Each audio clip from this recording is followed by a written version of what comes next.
So this message is for everybody who thinks that they don't have a job. And I'm here to remind you that the first job that you have after being a child of God is being the boss of your own business, your business. You see, time is up for taking care of everybody else's job and not taking care of your own. Time is up for doing the most for other people's businesses and not doing your own. Now, work for those businesses. Be honorable, be upright, have integrity. But I remember the days when I was working for a bank and I was managing that budget, overachieving, getting all the accolades so I could get a raise and do all of those things, but I wasn't handling my business. You see, you have to handle your business. Now is the time to start your business. Did you know that the virtuous woman of Proverbs, I'm reading it right now and I'm going through it and I'm studying it again because I've written a sermon on this topic.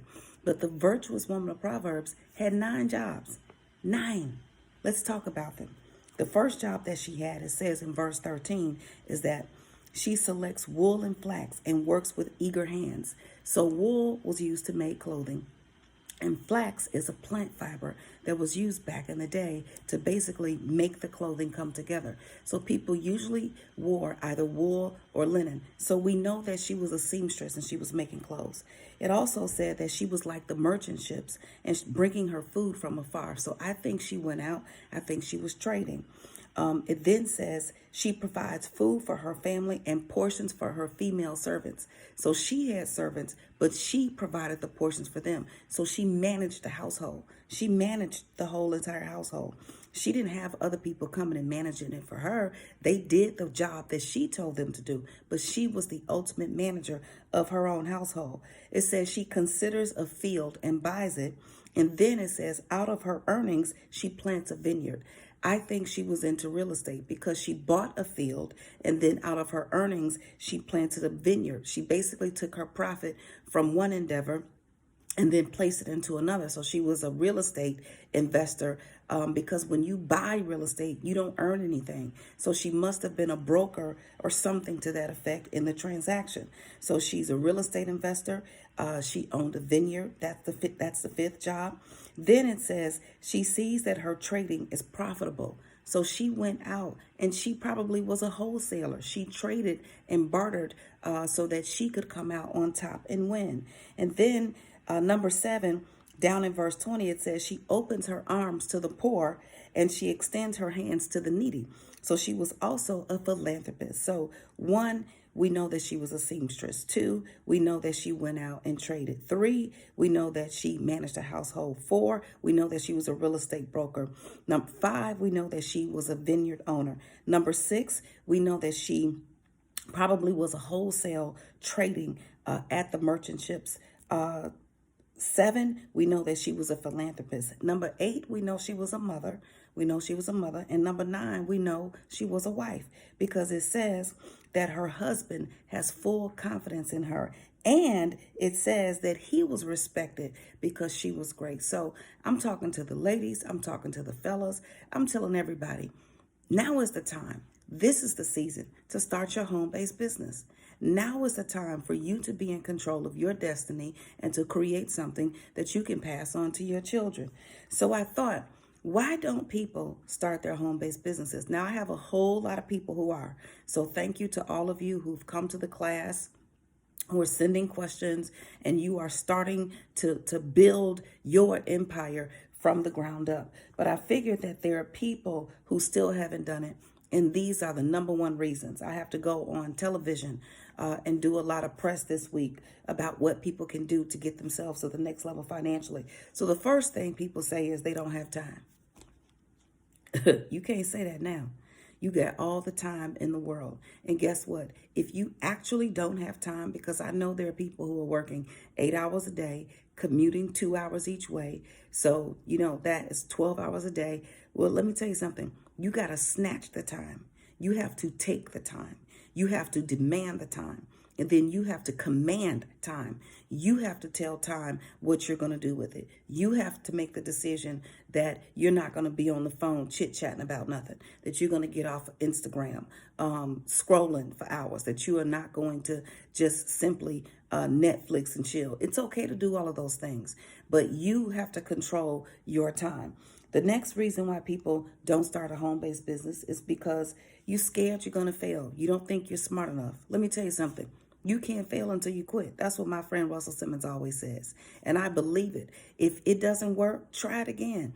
If it doesn't go your way, try it another way. Let me tell you something. You're not going to start a business and make $1 million next week. It's not going to happen. So some of you are not patient. You're not patient enough with yourself. You may have to work your business. You know how long I've been doing this? You know how long I've been talking to people about being financially free? 20 years. 20 years. And I still have not hit the lick that I want to hit, not because of money that I want to make, but because of people, lives that I want to change. I want to change millions and millions of lives. That's what I want to do. And I have to be patient. And you have to be patient. If you think you're not smart enough, smart does not make business. Smart does not make money. There are a lot of people who are smart. There are a lot of people who, have the intellectual capacity. But let me tell you what makes businesses grow and stay strong and earn money. Wisdom. See, you don't have to have a college degree. There are too many people who have built world-class businesses, basically, monopolized and dominated whole industries without a college degree. Now, if you have one, great. If you're pursuing one, that's fine. But if you don't have one, don't let that be your excuse not to start your business. The third reason why people don't start a business or think that they can't have a business is because you think you don't have any support. You went and talked to Pookie and Ray Ray, your friends, your cousins, your mama and daddy, whoever it is, and they don't support you. You don't need their support. Get God on your side and get going. And guess what? You have the support of the whole entire world, because the minute you start your business, you can put it on Instagram.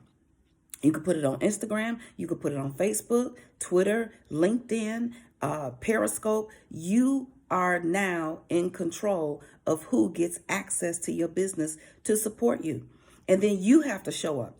You have to show up. You have to be consistent. You have to grind. You have to build. You have to train. You have to teach. And when you train people, listen, just because you train somebody and told them how to do it, that doesn't mean that they're going to remember. So you have to coach. You have to inspect what you expect. You have to go back in that thing. You have to go back and teach it again. You have to go see if what you asked to be done was done.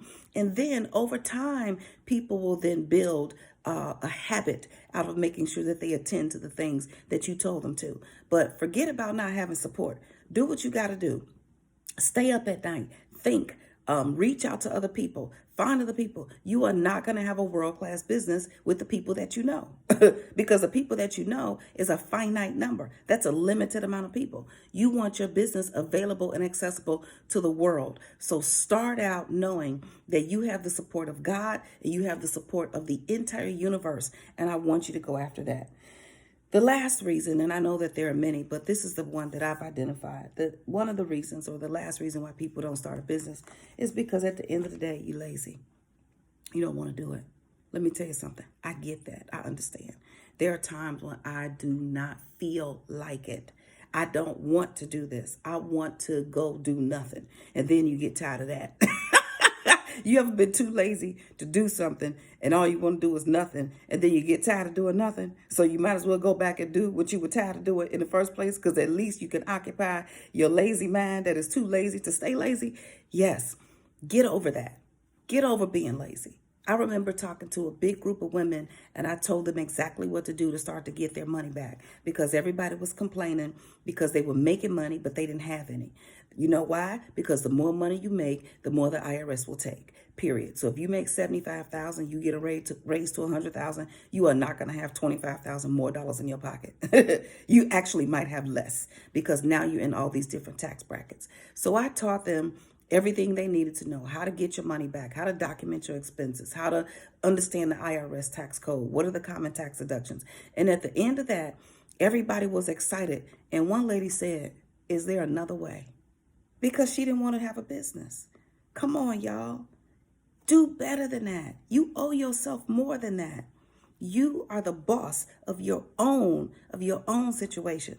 I don't care how many other jobs you have to go work, but the number one job you want to work is being a child of God. And then number two, your own business. Start your home-based business. Start it right now, where you are with what you have. Don't worry about resources or assets. Just do it. Get in the game, and I'll see you on the other side.